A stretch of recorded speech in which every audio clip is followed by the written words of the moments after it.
벤츠 전기차 화재와 관련해 소비자 여론이 뜨겁습니다. 화재 발생 후 벤츠코리아의 소극적인 대처로 부정적인 반응이 이어지고 있는데요. 유지엽 기자와 함께 이번 사건의 경위를 파악하고 어떤 대책이 필요한지 알아보도록 하겠습니다. 어서 오세요. 전기차 화재는 이전에도 종종 발생을 했는데 이번 사건은 왜 이렇게 유독 주목을 받는 건가요? 네, 우선 화재 규모가 커서 이전보다 주목받은 부분이 있습니다. 다만 최근에는 벤츠코리아가 배터리 정보를 숨기고 있다는데 이목이 집중되고 있는데요. 파라시스라는 다소 생소한 중국산 배터리가 들어간 것으로 밝혀지며 소비자 불안감이 커지고 있습니다. 전기차주 입장에선 내가 운전하는 전기차에 어떤 배터리가 들어갔는지 정확하게 알 수 없어서 불안한 상황입니다.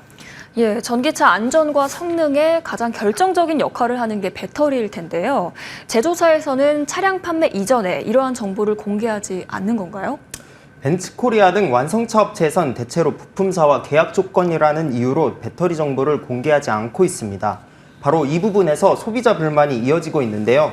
화재가 난 EQE 모델에 인지도가 있는 CATL사 배터리가 들어가 있는 줄 알았지만 처음 들어보는 파라시스사 제품이 들어갔다고 해서 속았다는 반응이 나오고 있습니다.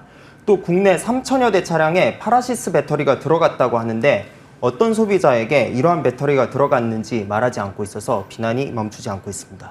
3천여 대면 꽤 많은 양인데 잘못하면 피해 사례가 또 나올 수 있는데도 이 배터리 정보를 명확하게 공개하지 않는 이유가 있을까요? 아직까진 차량 문제인지 배터리 문제인지 정확하게 판가름 나지 않은 상황입니다. 벤츠코리아 입장에선 파라시스 제품이 들어간 모델을 공개하는 것이 자칫 화재 원인을 배터리사 문제로 몰아가는 것으로 비춰질 수 있는데요. 대대적인 소송전으로 번질 수 있는 만큼 조심스러워하는 것 같습니다. 실제로 벤츠그룹은 파라시스 지분을 3% 보유하는 등 협력 관계를 이어오고 있고요. 다만 소비자 입장에선 벤츠가 고객 안전을 최우선하고 있지 않다는 인상을 지우기 어려울 것 같습니다. 그런데 이 벤츠코리아가 사과를 아직도 하지 않았다고요? 네, 이것도 책임 소재 규명이나 소송 등에 영향을 줄 수 있어서 쉽게 하지 못하는 모습입니다. 한국의 벤츠 사랑은 이전부터 유명했지 않습니까? 이번 사건으로 국내 소비자 마음이 좋지 않을 것 같습니다. 맞습니다. 지난해 한국 시장에서 벤츠 판매량은 7만 7천 대 수준으로 전 세계 5위를 차지했습니다. 중국, 미국, 독일, 영국 다음인데요. 재작년엔 8만 대 판매를 넘기며 4위를 기록하기도 했습니다. 우리나라 인구나 시장 규모를 생각하면 실로 엄청난 숫자인데 이에 비해 적극적으로 사회적 책임을 지고 있지 않다는 지적이 나옵니다. 팔 때 마음과 팔고 나서 마음이 다르다는 비판인 거죠. 국민의 안전이 걸린 만큼 정부 차원에서도 행동에 나설 것으로 보이는데요. 정부는 어떤 대응을 하고 있습니까? 네, 국토교통부는 배터리 정보를 공개하는 방안을 검토하고 있습니다. 사실 국산차의 경우 모델별로 어떤 배터리가 들어갔는지 정보를 갖고 있어서 이렇게 공개하는 게 어렵지는 않은데요. 다만 수입차의 경우 완성된 제품이 항구를 통해 들어오기 때문에 모델별로 어떤 배터리가 들어갔는지, 배터리 안에 어떤 원재료를 사용했는지 정확하게 알기 어렵다는 설명입니다. 현재 독일 벤츠 본사 등 수입차 업체들과 배터리 정보 공개와 관련해 의견 조율에 있는 상황이라고 합니다.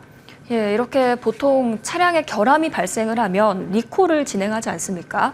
벤츠코리아도 리콜 계획 나오고 있나요?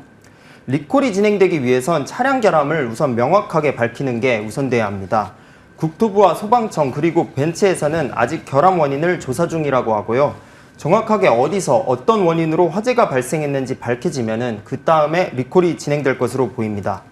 문제는 조사기간입니다. 화재로 차량이 크게 훼손된 만큼 조사기간이 길어질 수 있는데 그 사이 EQE를 비롯한 벤츠 전기차주들은 불편을 겪을 수밖에 없습니다. 이번 화재 이후 벤츠를 비롯한 전기차 인기가 좀 더 냉각되고 있다고 하고요. 중고차 시세는 더 영향을 받을 수밖에 없습니다. 향후 보상 문제까지 확인되는 대로 계속 시청자와 소비자분들께 알려드리도록 하겠습니다. 이 가운데 오늘 서울시에서도 전기차 화재 관련 대책을 내놨다고요? 네, 서울시는 9월 말까지 공공주택 지하주차장에 충전율 90% 이하 전기차만 들어갈 수 있도록 권고하겠다고 밝혔습니다. 과충전이 화재를 유발할 수 있는 만큼 충전 제한을 내세운 건데요. 전기차들의 불편은 더욱 커질 것으로 보입니다. 그렇군요. 하루빨리 원인이 밝혀져야 할 텐데 결과가 나오기까지 무작정 기다리기보다는 기업에서 책임감 있는 모습 보여주면 좋을 것 같습니다. 지금까지 유지엽 기자와 함께했습니다. 고맙습니다.